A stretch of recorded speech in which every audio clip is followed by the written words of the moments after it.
नमस्कार, माधुरी किचनमध्ये सर्वांचं स्वागत आहे। आज मी तुम्हाला माझ्या पद्धतीची भोगीची भाजी कशी बनवतात ती दाखवणार आहे। त्यासाठी लागणारं आपल्याला साहित्य, मी पापडी, घेवडा, हिरवा हरभरा, गाजर, हे शेंगदाणे घेतले, ते भिजवून घेतले, हरभरा, मटार आणि पावटा, वांग, बटाटो एवढ्या भाज्या घेतल्या आहेत मी। आणि वाटण्यासाठी लागणारं साहित्य, सुकं खोबरं भाजून, आलं, लसूण, कोथिंबीर याचं वाटण बनवलं आहे, शेंगदाण्याचा कूट, तीळ आणि फोडणीसाठी लागणारं साहित्य कढीपत्ता, जिरं, मोहरी, हिंग आणि मसाला हा मी माझ्या घरचा टाकणार आहे। तुमच्याकडे जो मसाला असेल तो टाकू शकता। तर आपण भाजी बनवायला सुरुवात करूया। पहिला कढईमध्ये तेल घालून घेऊया। तेल तापल्यावर आपण मोहरी टाकू।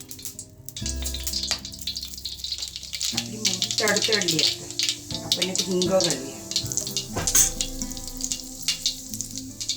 जिरं घालूया,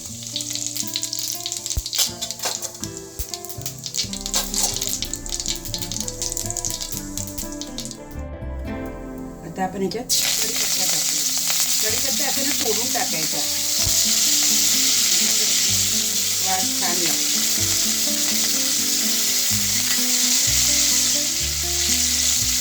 आणि आता मी याच्यामध्ये आलं, लसूण, सुकं खोबऱ्याचं जे वाटण केलं आहे ते टाकणार आहे आणि हळद टाकायची,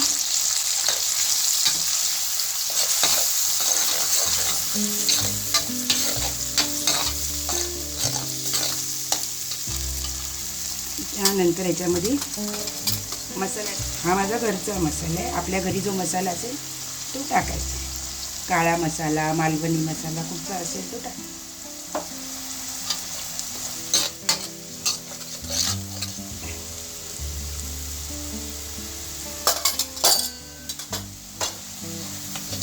आणि मसाला छान परतून घ्यायचा।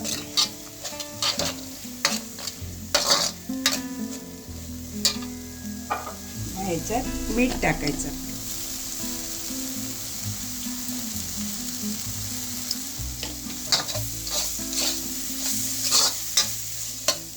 आता हे वाटण परतून झाल्यावर मी याच्यामध्ये एक एक भाज्या टाकणार आहे।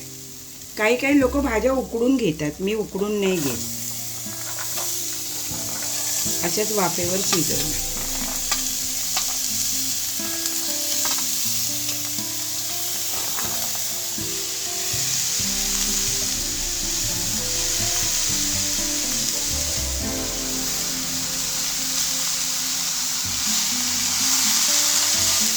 आणि आता भाजी व्यवस्थित ढवळून घ्यायची आपल्याला।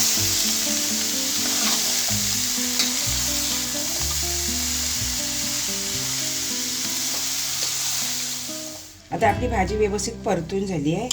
आता याच्यामध्ये काय करायचं, पाणी घालायचं शिजण्यापुरतं आणि झाकण मारून ठेवायचं 15-20 मिनिटासाठी, मग भाजी वाफेवर चांगली शिजेल। आता मी मीडियम गॅसवर 15 मिनिटासाठी शिजायला ठेवणार आहे झाकण। कधी पण भाज्या शिजवताना झाकण ठेवल्यावर ना वरती ताटात पाणी ठेवायचं।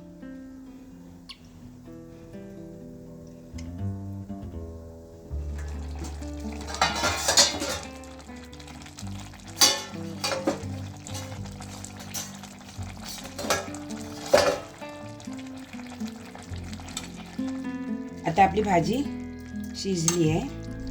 आता आपण याच्यामध्ये शेंगदाण्याचं कूट टाकायचं आहे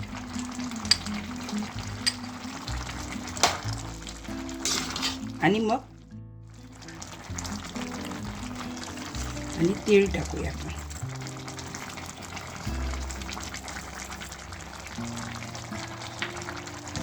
आणि 5-10 मिनिटासाठी गॅस चालू ठेवायचा, जेवढी आपल्याला पाहिजे तेवढी थपथपीत, नाही तर पाणी सुकवून घ्यायचं, जेवढी पाहिजे तेवढी हे करायची। 5 मिनिटांनी गॅस बंद करणार। अशा प्रकारे आपली भोगीची भाजी तयार झाली। आता आपण काढून घेऊया। मी थोडा भाजीला रस्सा ठेवला आहे, म्हणजे चपाती बरोबर, भाकरी बरोबर खाताना बरे वाटतं जरा।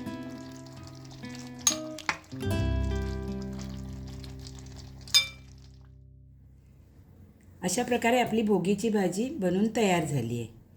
व्हिडिओ आवडल्यास लाईक करा, शेअर करा, चॅनलला सबस्क्राईब करा. धन्यवाद.